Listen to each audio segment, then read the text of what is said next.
Hey everyone, thanks for joining me for another devlog for Dolphin. I'm joining you today on a cold and rainy Saturday morning, which is actually the start to a long weekend with Memorial Day coming up on Monday. Looks like this whole weekend is going to be cold and wet, which, while not necessarily ideal for Memorial Day, is absolutely ideal for a hot cup of coffee, my favorite lo-fi playlist, and some game development.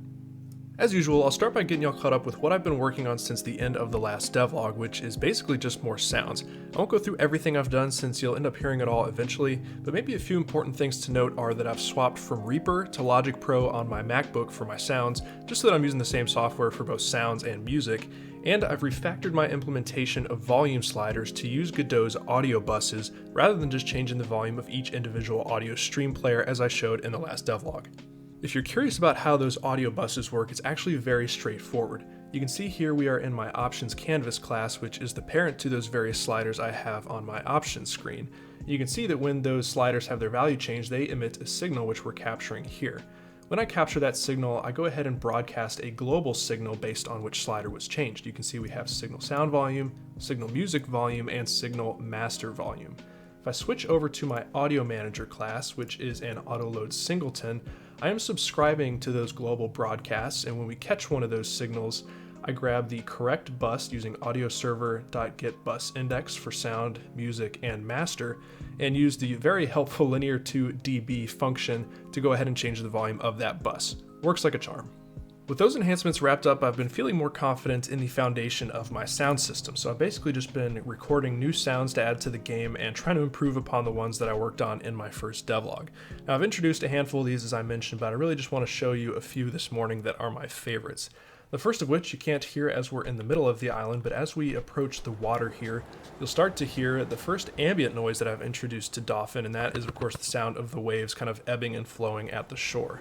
This is really cool in my opinion. You can only hear it when you're actually close to the water. It gets more and more silent as you move further away. And I wanted this to be kind of a unique sound, not just one that I pulled off of like freesound.org or something. So I actually searched through my phone to find a video late last summer of me attempting to surf very early in the morning on the East Coast. No birds, no kids or anything, and it ended up being a perfect soundbite to manipulate to get this great ambient sound for the beach that I'm really in love with. Apart from the ambient sounds, I've also been working on creating new effects for interacting with UI, and more specifically, the player's field notes, because I feel that it's going to be very important for the player to interact with those as they're exploring new islands and encountering new organisms. So now when you open up the field notes for the first time, you will hear the sound of a book opening. And then when you select different tabs on the right-hand side to change the page, you'll hear the sound of a page turning. Then of course, once you're done flipping through the book, you can close it again by pressing tab. You'll hear a muted thud of the book closing. Unsurprisingly, I made all these effects right here at my desk using my trusty bullet journal right underneath the microphone, and I think it all turned out great for a first take. And overall, honestly, between the sounds of the organisms, the footsteps, the ambience, and even the UI effects now, Dauphin is feeling more alive than it ever has, which is super encouraging. So, where do we go from here? I certainly have plenty more sounds that need creating, but for a fun Memorial Day weekend project, I'm thinking I'll try to shake up the way loot works so far in Dauphin.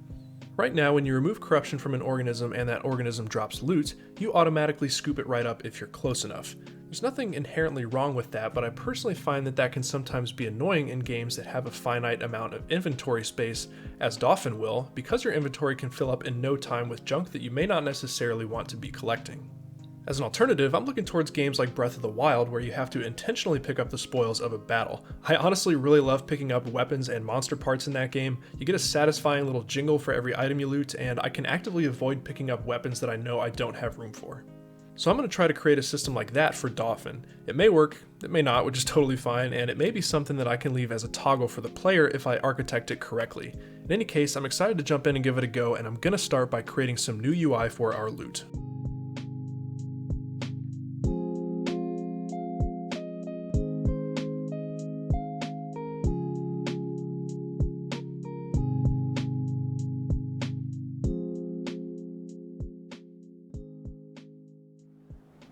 Alright, time for a quick update just a few hours later here on Saturday afternoon. As you can see, we're standing on the beach, and right next to us we have our lootable bronze sword. Now previously, when I got close enough to this sword, it would just fly towards the player and enter the player's inventory automatically. Now when we get close enough, you see kind of a recycling of this interaction prompt that I've been using in various other places, like entering doors to change scenes or setting sail from the research vessel here. Once we get close enough to a lootable object, the image within this interaction prompt is dynamically populated with the image of that lootable object to indicate that when you press the interaction key, you'll be able to pick it up and add it to your inventory, which we can see right here in the buoyancy compensator vest. So as I mentioned earlier, my first inclination this morning was to try and create a brand new piece of UI to interact with these ground objects, and I think that would have worked fine, but as I was thinking about it, I realized that I really do like this pattern that I've created for using these interaction prompts to kind of hint at interactions that the player can perform without using text, and thankfully the system was pretty easy to adapt to my looting system here. Anyway, I'd love to hear what you guys think. Do you think it's a good fit? Does it make sense to see this image appear above the player when he's near a lootable object? Let me know. In any case, what's missing now is any kind of indication that you've actually picked up loot after you've interacted with it. Of course, it does appear in your inventory, but it doesn't appear over the player's head like it did before.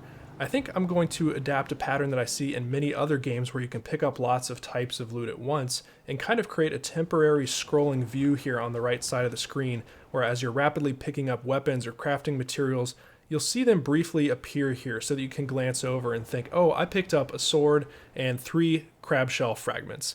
I don't know how easy that's going to be, but I think that's going to be a good pattern to go along with this new system.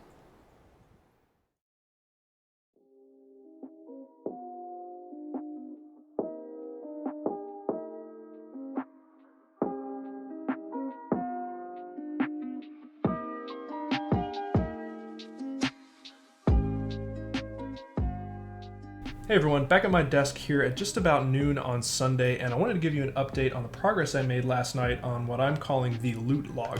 Basically that new piece of UI that lives on the right side of the screen and will show you information about the items that you've picked up off the ground. Still got a lot of progress that I need to make today on that, but I kind of want to show you what I've done so far and where my head's at. So here we are back on the beach, and to start I will go ahead and pick up my bronze sword here. And of course when I press the interaction key, we'll pick up the item, but now the name of that item will also be displayed here in the center right hand portion of the screen for about 5 seconds. Now I'll go ahead and equip that sword and show you what happens when we pick up multiple items in quick succession. So we'll fight some of these crabs. We now have 2 of their shell fragments on the sand, and if I pick those up one after the other, then we will see that they kind of make space for each other here on the right hand side, no overlapping, and they'll actually disappear in the order that they were created. This was actually not a lot of code to achieve this, and I think it's honestly a pretty good start. I see a few obvious opportunities for enhancement here, mostly around the data that's being displayed. Right now we're just showing the name of the item. I'd love to have a count of the item that you pick up in case you pick up multiple kind of in quick succession, and maybe also a little thumbnail just to look a bit nicer. Of course, right now, if we have multiple of these shell fragments that we're picking up, they just show one after the other, but because they're the same item, it'd be nice if I could kind of intelligently stack this and show that we just picked up 2 of those shell fragments. So that's what I'm going to start working on next, try to clean up that UI, make it a bit more functional and nicer to look at.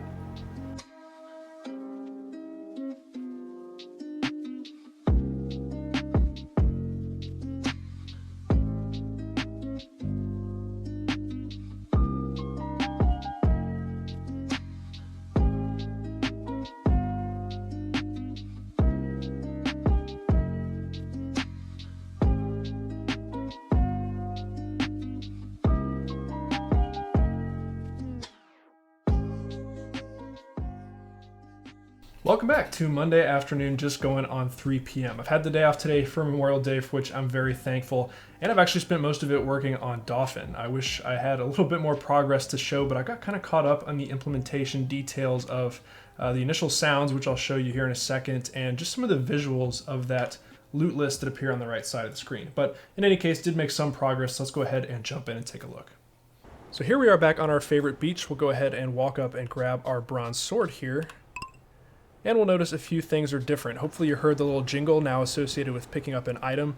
This is just 2 little marimba notes that I created in Logic Pro. I actually kind of like the pattern of using these islandy mallet instruments to kind of associate with UI noises. Let me know what you think about that. Certainly still a work in progress, but that's a pattern I might try and stick with. In any case, we'll go ahead and head down to this crab here. He's not too deep in the water. We'll go ahead and cleanse him of corruption and pick up another one of these items.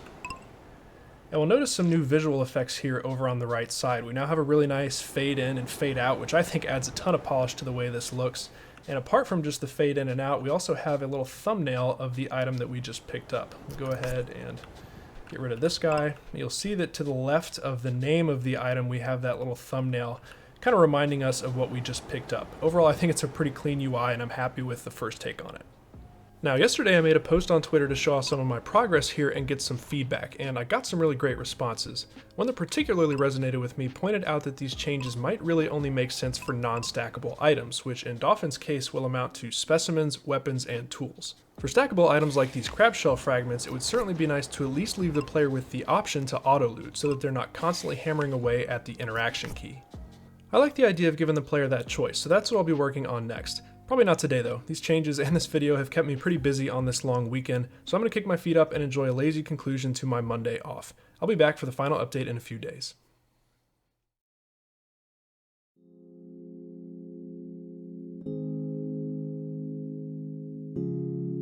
Good morning everyone, welcome back to Thursday just after 8 a.m. Over the past few days and this morning, I've fixed up some bugs and put just a bit more polish on these changes I've been building since the weekend, and I think we're ready for the final update of the devlog.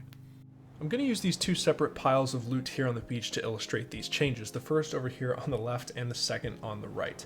As we approach the pile on the left, we see that these shell fragments are kind of clustered together, and the first change I made here was to make sure that if the player approached a pile like this, hitting the interaction key would always pick up the piece of loot closest to the player.